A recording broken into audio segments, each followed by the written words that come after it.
It's approval to release funds related to the public improvements at the reserve from $603,000 and some dollars down to $126,208.25. Yeah, the work at the reserve is winding down. I did hold back some money on them for a number of different things. They need to do the final wearing course up there on Reserve Drive. They still need to deed to us the one area that they promised for the park. There's some cleanup and some restoration there. So I'm holding adequate funds to make sure all those things are taken care of. They're aware they have to do these things before there's going to be any other bond release. So, like I said, we're getting down to the end. No, this is just for phase one, correct? Yes, they haven't built started anything on phase phase two, and this is just a phase one finish up. Yes. Will the earthwork for phase 2 be satisfied on site?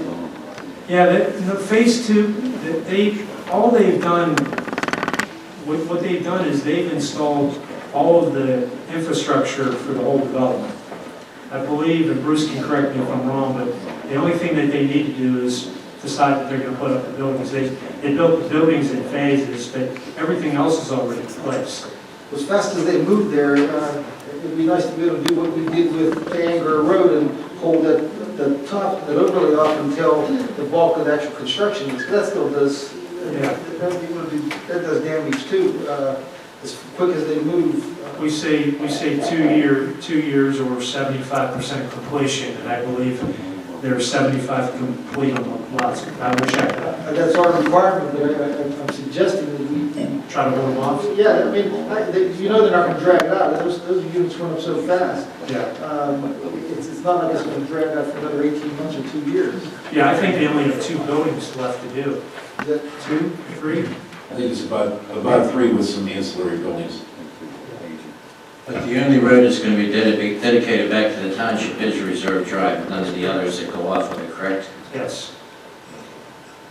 Yeah, we can still take it over without that overlay. They just, the money's escrowed then for that overlay in case it doesn't get done. I'll talk to them about that. We'll try to Yes. buy as much time as we can for construction. Is there a motion? It's been moved and seconded to release the funds as described in 2015. It's been moved and seconded. Those in favor signify by saying aye. Aye. The motion carries. For 075-2015, it's release of funds in the MCC National Plan expansion. Yeah, this is the development right up here on the back of the hill. They came in and asked us for a bond release on this. I would say they're about 95% complete with their work up there. They have a little bit of seating and some other things left to be done, and we need to make sure they get their as-built plans and so forth in. So my recommendation, as on the motion here, stands. That's my recommendation. We have a motion. It's been moved and seconded to reduce that bond from $631 to $53,249. Those in favor signify by saying aye. Aye. Aye. All right, speak up. The motion carries, Carol. For 076-2015, it's for the release of funds for South Point Town Square Office Building Parcel 4A. Okay, this is all private improvements for the Main Street development over there, for the Town Square office building and so forth. We did a review of that, and all of the amenities as on the approved site plan were installed. So this is a full release in the amount of $1.471,455.08. Everything is finally completed then, correct? Yes. So moved. It's been moved and seconded for the total release. Those in favor signify by saying aye. Aye. Motion carries. For 077-2015, it's for release of funds for Southport Town Center retail office area A and B. I'm sorry, I had a wrong description. 076-215, just to clarify, that was for the Noble office building and parking garage. 077-2015, they're right next to each other. This is the town center retail buildings A and B. We do that. Again, it's full release. There's a lot over there, I'll tell you. It's a big development. So moved. It's been moved I second. and seconded. Those in favor signify by saying aye. Aye. The motion carries. For 078-2015, to consider ordinance number 1-2015, which amends the International Property Maintenance Code as adopted by Cecil Township.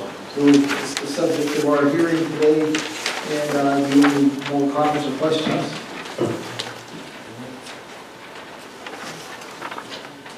Thank you for that explanation, Chris. I think that ordinance is ready to start working. We have a motion to that effect? So moved. Seconded. It's been moved and seconded. Those in favor signify by saying aye. Aye. The motion carries. For 079-2015, the Cecil American Legion has always had a ceremony on Memorial Day.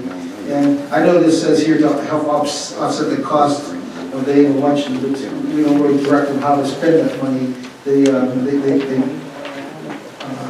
do the ceremony. The second-class township code does authorize township expenditures for community celebrations and community functions like that. So it is appropriate. We've given them money for years and years, and they've always done the ceremony. So we need to. I'll make the motion. It's been moved and seconded for that donation to the American Legion ceremony. Those in favor signify by saying aye. Aye. The motion carries. And then 080-2015, it's authorizing our manager to solicit proposals for web design and management services. You know, I think we've had some complaints about the ongoing backlog. We can update our website better, it can be better. I make that motion. Seconded. It's in desperate need of.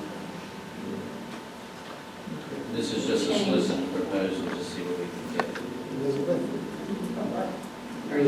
You agree it's in desperate need? Oh, yeah. I thought so. Wow, we're on a roll tonight. All right, it's been moved and seconded. Those in favor signify by saying aye. Aye. The motion carries. For 081-2015, Cindy, you can handle this one. Wait, let me ask you a question first of all. Cindy, for you. Didn't we just approve $38,000 last month? No. Did we talk about $38,000 for the Yeah, the bid or the amount in the budget was, whatever it's called, the rubber?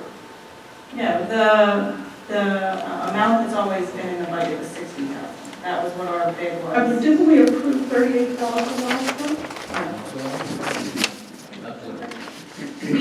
We approved allowing us to talk to Kevin Ferris from, what's the company's from? Park and Play Structures, but there was never a dollar amount supposed to be.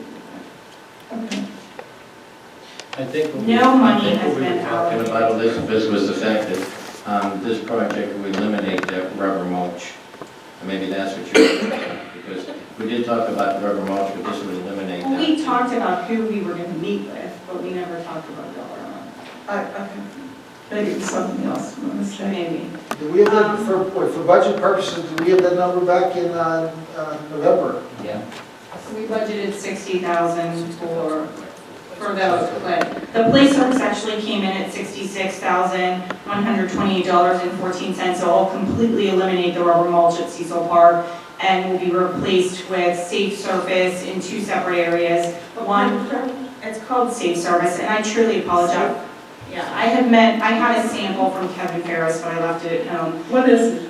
What is it? Yeah. That's what I was going to explain. It's basically a solid rubber surface that's poured down like cement. First, there's a layer of, what do you call it, like a layer underneath. Aggregate that goes underneath, and then there's a layer of solid rubber that goes on top. It's safer than what we have out there now. The reason being, there's supposed to be 6 to 8 inches of rubber mulch around any of the safe surfaces. If you go out there, we've taken pictures, there's not. There's exposed cement, there's areas that literally have been kicked to the ground by kids. It gets kicked around, it's a mess, and it's impossible to keep on top of. So the idea would be to pour that safe surface down so that it's one solid piece. It's safe, it's, what's it, 8-foot fall height? So if the kids fall from the top of our safe surface, or our playground surface out there, they would presumably be safe and landing on it. And it's very low maintenance for our public works, which is one of the things that we need. Now in doing this, we talked with Kevin Ferris of Park and Play Structures, because the structure that's actually out there is 5 to 12. So kids who are between the ages of 5 and 12 years are supposed to use the one that's out there. Well, if any of you go to the park during the day, you'll notice that people let their 1- and 2-year-olds climb all over that. It's just not safe. I was over there a couple weeks ago and I almost saw a 1-year-old fall over the side. So we, for the additional cost of $10,657, or I'm sorry, yeah, $10,607.06, we would like to add a 2 to 5 structure. So for the littler kids, that's actually 40% off. They offer a matching funds program, so that's a 40% discount. And it gives a place for littler kids to play as well. I've been in contact with Shirley Burns in the Parks and Rec Department to kind of coordinate that. I've also had Bill Balderoff very involved in this. He's met with me all along the way. I'll make the motion that we approve it. I'll second that motion. It's been moved and seconded. Those in favor signify by saying aye. I'd just like to add real quick, my goal would be to improve one park every year, if possible. So this would be the first one because it's in need of repair, but we do have other parks in Cecil that need repair. So my goal would be to do that one every year. Well, Henderson has new playground equipment just several years old, and Right. maybe next year, the year after that, that would be another part to look at that could use some of the safe surface too. Yeah, there's definitely a need in Cecil.